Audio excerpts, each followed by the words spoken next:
Guys আমি এখন morning walk করার জন্য সকালবেলা এসেছিলাম। তো মর্নিং ওয়াক করে এখন বাড়ি ফিরছি, আর তোমাদেরকে জঙ্গলের লুকস আর একটু মাঠের লুকটা একটু দেখাবো, ঠিক আছে। গাইজ দেখতে পাচ্ছ জঙ্গলের লুকটা মানে অসাধারণ সুন্দর। গাইজ তোমাদের সাইডে যদি এরকম জঙ্গল থাকে অবশ্যই কমেন্ট করবে, ঠিক আছে। আর তোমাদেরকে মাঠের লুকটা দেখাচ্ছি, দেখো গাইজ সকাল মানে একদম মর্নিং টাইমে যেভাবে সূর্যটা উঠেছে।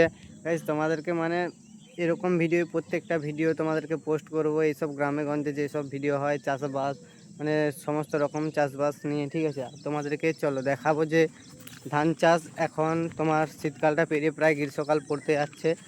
তো এখন ধান চাষ লাগিয়েছে, তো মিনি থেকে মানে জলপাই এখন ধান চাষ করা হচ্ছে। তো গাইজ দেখতে পাচ্ছে এগুলো ধান লাগিয়েছে। এটা কিন্তু এখন গরমকাল পড়ে গেছে, হালকা হালকা ঠান্ডাটা আছে দেখতে পাচ্ছ গাইস। এখনও কুয়াশা ভাবটা এখনও ঠিকঠাকভাবে কাটেনি। তো তোমাদের এইসব ভিডিও নিয়ে তোমাদেরকে আমি বলবো, ঠিক আছে গাইস। আমার ইউটিউব চ্যানেলটা সঞ্জিত ব্লগার 2008, সবাই একটু সাবস্ক্রাইব করে দেবে এবং ভিডিওগুলো একটু দেখবে, যদি ভালো লাগে থাকে লাইক করে দেবে গাইস।